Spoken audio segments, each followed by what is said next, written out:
बोलिए श्रीमद् भागवत महापुराण की जय हो।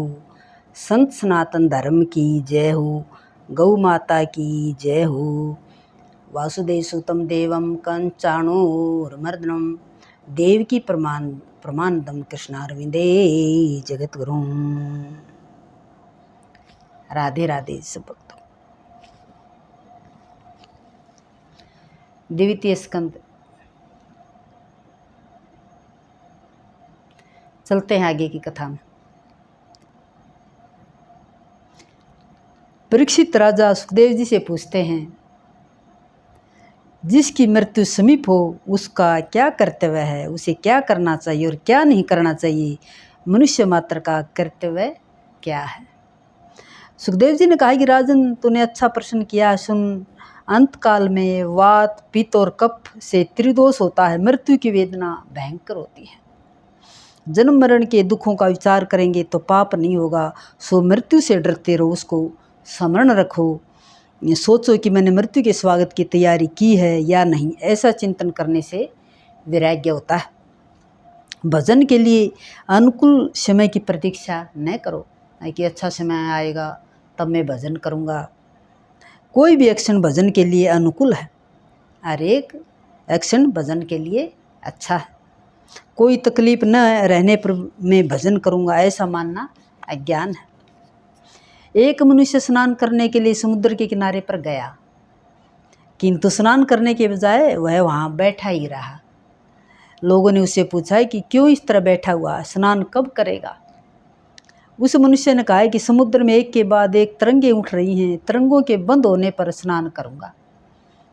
क्या समुद्र की मौजें कभी रुकती हैं? मौजें कब रुकेंगी और कब स्नान होगा। संसार भी एक समुद्र है, उसमें ऐसी धारूपी तरंगें आती ही रहेंगी। इसलिए यदि कोई कहे कि अनुकूलता होने पर भगवान का भजन करूँगा, तो वैसी सर्वांगी अनुकूलता तो आएगी ही नहीं। जिस तरह वह मनुष्य स्नान नहीं कर सका, उसी तरह ऐसे मनुष्य ईश्वर भजन किए बिना रह जाते हैं। ऊपर जाने का टाइम आ जाता है अचानक, तो वो भजन नहीं कर सकते। फिर हमारा जाने का टाइम कभी भी आ सकता है। जीवन में चाहे मुश्किलें आएं, किंतु इस लक्ष्य को मत भूलना कि मुझे परमात्मा से मिलना है, प्रभु से मुझे एक होना है। लोभी जिस तरह पैसों पर लक्ष्य रखता है, उसी तरह महापुरुष परमेश्वर पर लक्ष्य रखते हैं। भगवान ने भी गीता में कहा है, अंत काले च मामेव स्मरण मुक्त्वा कलेवरम। अंतकाल में जो मेरा स्मरण करता हुआ देह त्याग करता है, वह मुझे पाता है। अंतकाल का अर्थ जीवन का नहीं, परंतु प्रत्येक क्षण का अंतकाल। जो सो प्रत्येक क्षण ईश्वर का चिंतन ध्यान स्मरण करना चाहिए। प्रत्येक क्षण को सुधारोगे तो मृत्यु भी सुधरेगी। प्रत्येक क्षण को सुधारने का अर्थ है हर क्षण ठाकुर जी को अपनी दृष्टि में रखना। लोग मानते हैं कि सारा जीवन काम धंधा करेंगे, उल्टा सीधा करके धन कमाएंगे और अंतकाल में भगवान का नाम लेकर संसार पार कर लेंगे। यह गलत विचार है। इसलिए तो स्पष्टता की गई है कि सदा सदा तद्भाव है भावित है। हमेशा जिस भाव का चिंतन करोगे, उसी का अंतकाल में भी स्मरण होगा। एक सुनार का दृष्टांत है। एक सुनार बीमारी के कारण सैया में पड़ा हुआ था। कई महीनों से वह बाजार नहीं जा सका था। सो उसे सोना और सोने के बाजार भाव का ही विचार आता रहता था। आज सोने का क्या भाव होगा, रोज़ ऐसे विचार करता रहता था। अंतकाल आया, बुखार बढ़ता जा रहा था। डॉक्टर ने आकर बुखार नाप कर कहा कि 105 डिग्री है। सुनार ने समझा कि किसी ने सोने का भाव बताया है कि 105 है। वह अपने पुत्र से कहने लगा कि बेच दे 105 हो गया तो बेच दे, हमने 80 के भाव में लिया था, अब 105 हुआ है तो बेच दो। ऐसा बोलते बोलते वह मर गया। सुनार ने सारा जीवन सोना खरीदने बेचने और सोने के विचार में ही गुजारा था। सो अंत काल में भी उसे सोने का ही विचार आता रहा। धन संपत्ति की चिंता करने वाले को, रुपया पैसा पैदा करने वाले को अंतकाल में भी उसी का विचार आता है। धन कमाना कोई पाप नहीं, किंतु उसे कमाते समय भगवान को बुला देना पाप है।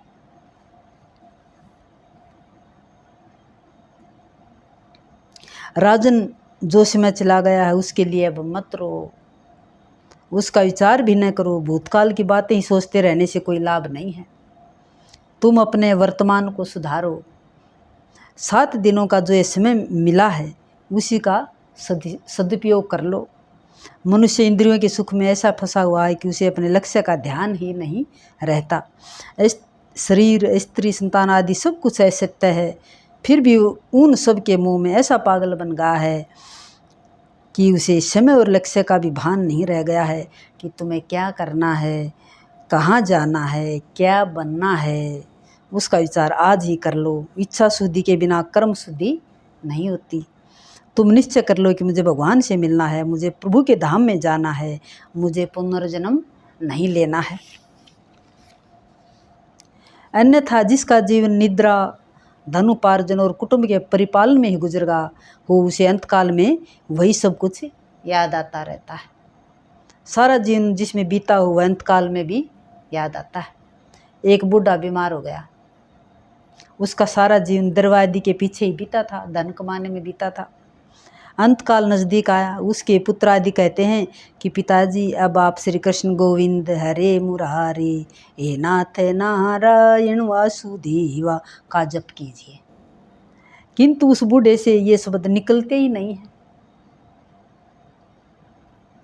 जीवन में कभी भगवान का नाम लिया हो तो वह नाम याद आए। पूरा जीवन तो धन कमाने में लगा दिया तो अंत में भगवान का नाम कैसे आएगा।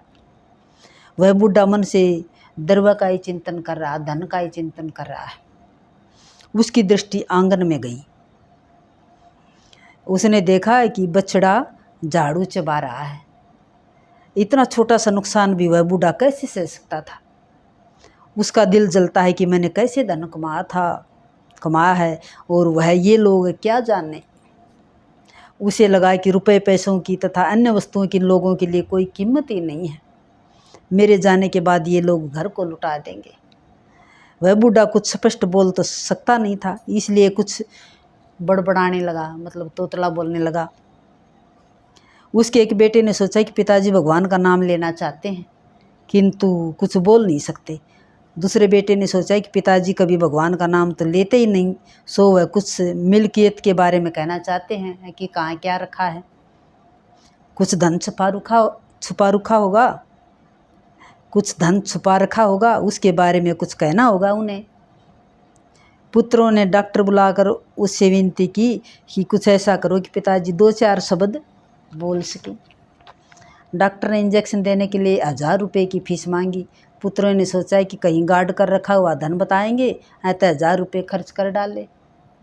पिता की बात सुनने को सब आतुर होते।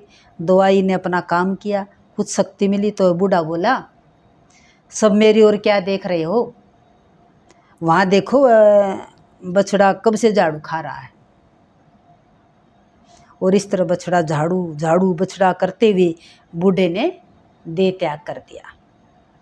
आप देखें, ध्यान रखें कि कहीं आपकी भी ऐसी दिशा न हो। यह बात हंसने के लिए नहीं है, सावधान करने के लिए कही है। लक्ष्मी जी के लिए आती है तो रुलाती है, किंतु साथ में ठाकुर जी भी आवें तो सुखी करती है। भगवान की कथा सुनकर परीक्षित कृतार्थ हुए। मरण को सुधारने के लिए भागवत शास्त्र है। जीवन को जो सुधारता है उसी का मरण सुधरता है। राजन, मरण को सुधारना हो तो प्रत्येक क्षण को सुधारो। रोज सोचो, विचारो, मन को बार बार समझाओ कि ईश्वर के बिना मेरा कोई नहीं है। इस शरीर को भी एक दिन मुझे छोड़ना पड़ेगा, अतः यह भी मेरा नहीं है। जब शरीर भी मेरा नहीं है तो मेरा है कौन?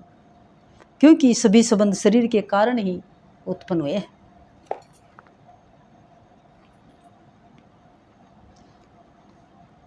इंद्रिय सुख सभी प्राणियों को एक सा ही मिलता है।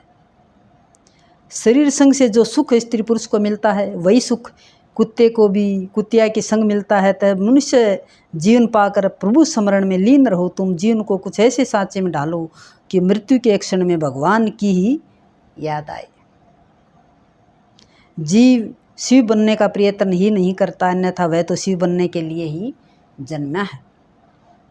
जीव जब ईश्वर से कहता है कि मैं आपका हूँ तो वह संबंध अपूर्ण है, परंतु ईश्वर जब जीव से कहता है कि तू मेरा है तभी वह संबंध परिपूर्ण होता है। पाप को टालो, पुण्य कार्य तुरंत करो। ईश्वर हमें पाप की प्रवृत्तियों से कभी नहीं जोड़ता, परंतु जन्मों के संचित संस्कार ही पाप करने के लिए प्रेरणा देते हैं। हमारे क्या पता कितने जन्मों के संचित कर्म हमारे अंदर, तो वो पिछले जन्म के कर्म ही प्रेरित करते हैं। कोई भी हम जो पाप करते हैं तो वही प्रेरित करते हैं। एकांत में ईश्वर भजन करो। मन को एकांत जल्दी एकाग्र बनता है। एक ईश्वर में ही सब कांत करना एकांत है। ईश्वर एक और अद्वितीय है। मन को एकाग्र करने के लिए एकांत में रहने की जरूरत है। गृहस्थ घर में समभाव नहीं रख सकता, वह फिर चाहे गीता का पाठ ही क्यों न करे। समत्वयोग उच्यते। गृहस्थ आश्रम के व्यवहार विषमता से भरे हुए हैं, वहाँ समता नहीं रखी जा सकती। गृहस्थ के घर में भोग के परमाणु भरे हुए होने के कारण घर में रहकर परमात्मा का सतत ध्यान करना कठिन है। भागवत में श्री सुखदेव जी ने स्पष्ट कहा है कि जिसकी मृत्यु समीप आ गई हो वह घर छोड़ दे। धैर्य सहित घर छोड़ो, पवित्र तीर्थ के जल में स्नान करो, पवित्र एकांत स्थल में आसन जमा कर बैठ जाओ और मन से प्रणव का जप करो। प्राणायाम से प्राणवायु को वश में करो। एकांत में बैठकर पहले प्राणायाम करो और मन का प्राण से संबंध है। प्राण से मन भी शिथिल होता है। प्राणायाम के 3 भेद होते हैं। प्रथम पूरक प्राणायाम करना होता है। दाहिनी नासिका द्वारा बाहर की हवा अंदर खींचो। यह सब योग की प्रक्रियाएं हैं। सुखदेव जी कहते हैं वैसे तो मेरी निष्ठा निर्गुण में ही है, तथापि नंदनंदन यशोदानंदन मेरे मन को बार बार अपनी ओर खींच लेते हैं। जो सुखदेव जी थे निर्गुण ब्रह्म को मानते थे, लेकिन भगवान श्री कृष्ण ने उनके मन को अपनी ओर खींच लिया। श्री कृष्ण भगवान की मधुर लीलाएं मेरे मन को, मेरे हृदय को बलपूर्वक अपनी ओर आकर्षित करती हैं। इसी कारण से मैंने भागवत पुराण का अध्ययन किया और मैं वह आपको सुनाऊंगा। भगवान के नाम का प्रेम से संकीर्तन करना ही सभी शास्त्रों का सार है। सभी शास्त्र पढ़ो, उन पर विचार करो, किंतु याद रखो कि नारायण हरि ही सच्चे हैं। मैंने सब शास्त्र देख डाले, कई बार विचार किया, फिर भी सार तो एक ही निकला कि उन सभी के ध्येय केवल नारायण हरि ही हैं। सभी शास्त्रों के वाचन मनन के बाद मैंने तय किया कि केवल भगवान का ही ध्यान करना चाहिए। निर्गुण के प्रति जब तक निष्ठा न हो सके तब तक मन के राग द्वेष नहीं जाएंगे। जिसकी सगुण में तो निष्ठा हो किंतु वह निर्गुण को न माने तो उसकी भक्ति अपूर्ण ही रहती है। ध्यान के आरंभ में मन की सेवा करो। ध्यान के समय मन शुद्ध न हो तो आनंद नहीं मिलता।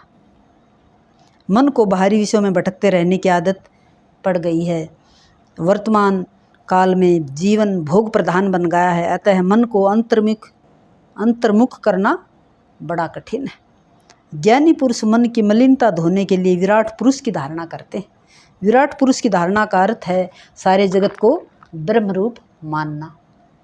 ब्राह्मण उस विराट पुरुष का मुख है, क्षत्रिय हाथ हैं, वैश्य जंघा हैं, शूद्र पग है, नदियाँ नाड़ी हैं। इस प्रकार जगत के प्रत्येक पदार्थ को ब्रह्म रूप देकर मन को शुद्ध करना है। साधारण साधक के लिए इस विराट पुरुष की कल्पना और धारणा कठिन है, अतः कुछ लोग अति सुंदर नारायण भगवान का ध्यान करते हैं। जय श्री राम, राधे राधे। तो भक्तों बहुत ही आनंद आएगा, आप ज़रूर सुनना और आनंद लेना।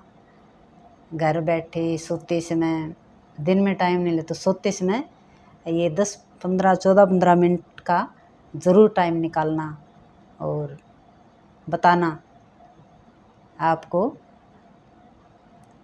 हमारी कथा, हमारा समझ में, हमारी भाषा समझ में आती है, कैसा लगता है।